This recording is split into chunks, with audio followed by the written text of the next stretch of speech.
Sugeng dalu rahayu rahayu dari timur pengawan.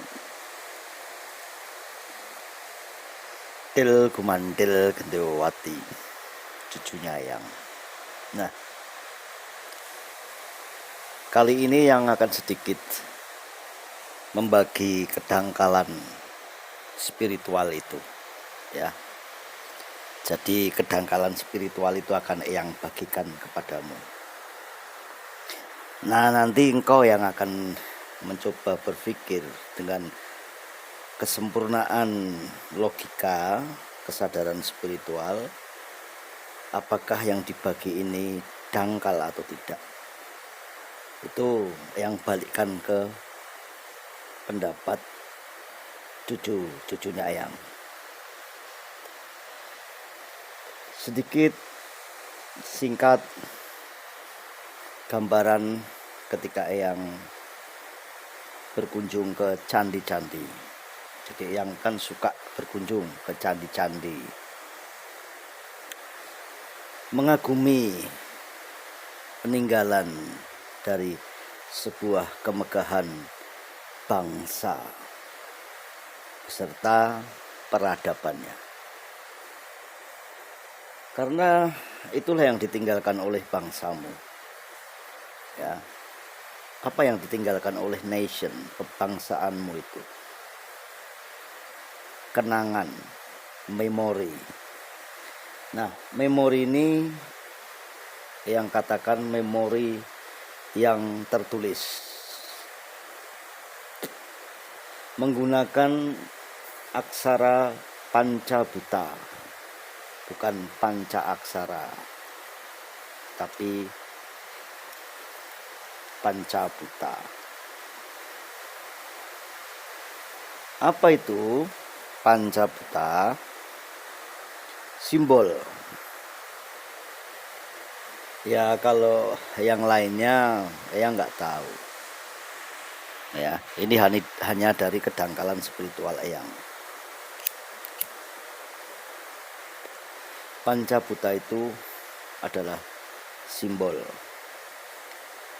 Nah, ketika yang ada relief seorang wanita yang memegang kekuasaannya, ya, bayangkan dulu seorang wanita yang memegang kekuasaannya di tangannya, kan tangannya ada banyak itu. Dia memegang trisula, ya.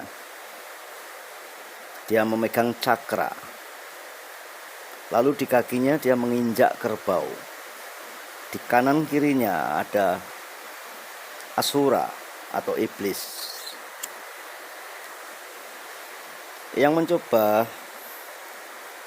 pelan-pelan untuk membimbing cucunya yang Til Gumandil Gendewati. Trisula, ya, seperti sang kinase, bisa masa depan, sekarang, dan masa lalu. 3. Bisa kau artikan jejak, jujur, dan adil. Bisa. Tetapi yang akan lebih sedikit ke dalam lagi ketika bangsa Yunani melambangkan psikologi atau kejiwaan dengan 3 seperti trisula. Namanya yaitu psikologi atau jiwa. Karena dia wanita yang dengan authority, ya, authority itu kekuasaan, maka jiwanya harus jejak. Di situ ada cakra. Nah, ketika psikologi atau jiwa menyentuh ke dalam jiwa itu, engkau harus membenahi yang namanya cakra. Itu harus kau benahi. Yang sudah mengartikannya tentang cakra, ya, di konten yang video yang untukmu tentang cakra. Kerbau nggak usah diragukan lagi, ya, bahwa kerbau adalah hewan yang sudah diketahui banyak kalangan umum sedikit kurang cerdas dan pintar. Dan di sebelah kanan kiri kerbau ada 2 orang iblis. Ya. Jelas ya, gambaran ini jelas sekali bahwa untuk bangkit dari kerbau yang digoda iblis, maka gunakanlah cakra, dan engkau akan menemukan yang namanya jiwa kesejatian. Nah,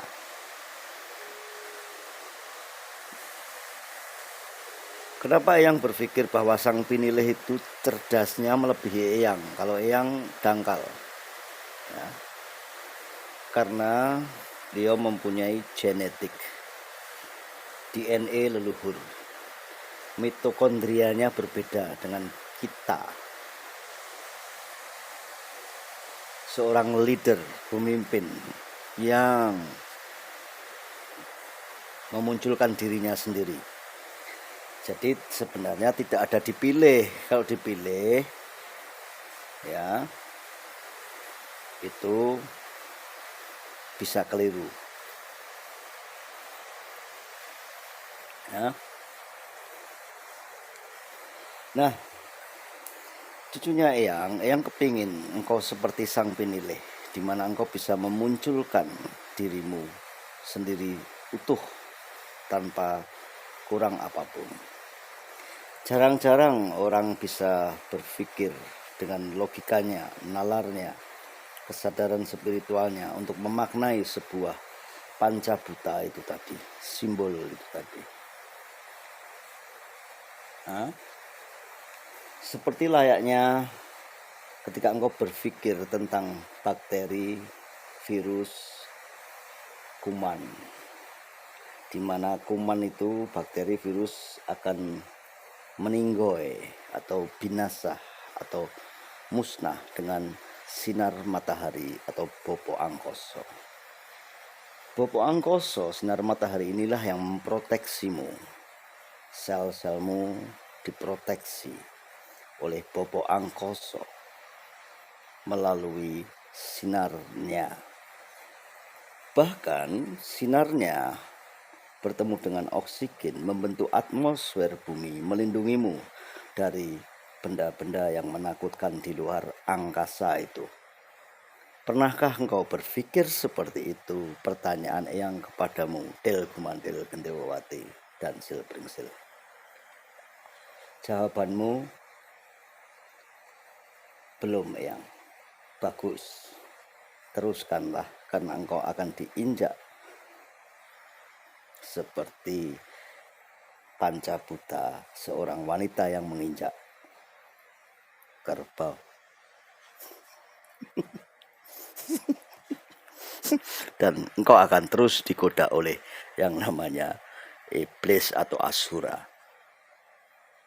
Nah, ketika bopo angkoso, sinar matahari, mampu membunuh kuman, virus, dan bakteri dengan temperaturnya, makanya berpikirlah tentang CATT, CATT.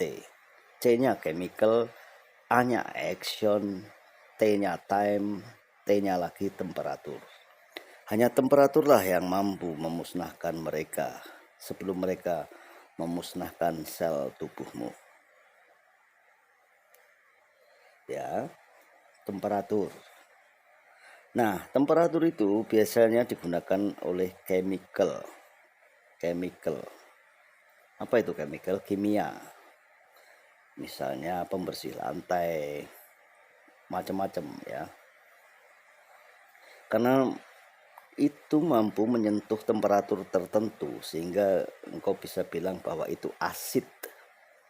Di dalam kimia ada alkaline, neutral, dan asid. Asid biasanya mampu memusnahkan yang namanya kuman dan bakteri. Tetapi dibutuhkan time and temperatur, waktu dan temperatur yang tepat. Temperatur yang tepat itu mengarah ke berapa Celsius ya. Temperatur kan gitu. Kepanasannya itu. Makanya ketika engkau membersihkan lantai, chemicalnya panas di tangan. Tetapi kuman dan bakteri serta virus ini mampu bersembunyi di kelembapan yang namanya kabut. Ya, memperpanjang nyawa. Mampu dia memperpanjang nyawa. Sedikit agak memperpanjang nyawa kabut-kabut itu. Ya, foggy, kabut atau awan yang hitam kelam. Nah, jiwa sang pinilih seperti itu menurut kedangkalan spiritual Eyang. Ketika kita berharap, Eyang berharap menjadi sang pinilih dengan pemikiran yang sama, kecerdasan yang sama, kesadaran spiritual yang sama, sama-sama mencapai ether ke-9 atau bahkan ke-10, membuka cakra mahkota. Tetapi yang katakan bahwa Silpringsil dan Eyang pun tidak bisa masuk ke dalam sebuah matrix. Jadi siapakah yang mampu nanti masuk ke dalam matrix adalah sang pinilih, sang kinasih, sang ratu itu. Karena masuk ke dalam matrix tidaklah mudah. Makanya disebut begawan, dudu pandito. Ya, jadi jiwanya jangan kau lihat seorang pandito begawan di mana ya ngasih wejangan seperti Eyang, bukan. Jiwanya lebih tua daripada itu dan lebih kuat daripada itu. Paham ya, Silpringsil del Kumandel Gendawati, engkau paham menurut Eyang. Ya. Dan ketika engkau ingin menjadi beliau, susah sekali karena berkaitan dengan sel tubuh. Ya, mitokondrianya mampu memecah matriks. Apakah engkau akan cuci darah, membuang darah kotormu dan menggantikannya dengan genetik DNA seperti darahnya sang pinilih, sang kinasih yang dimana mitokondrianya itu bersinar terang dan kuat, mampu memecah matriks. Nah, jika engkau nggak paham tentang wejangan Eyang kali ini, stop, jangan berpikir. Kasihan yang namanya motorikmu, ya, kemampuan berpikirmu, kasihan. Jadi ketika nggak kuat, skip, lempar, ganti yang lain. Ya. Menurut kedangkalan spiritual Eyang, gitu dulu. Yang mau mandi, ya makan sosis. Rahayu, rahayu, rahayu.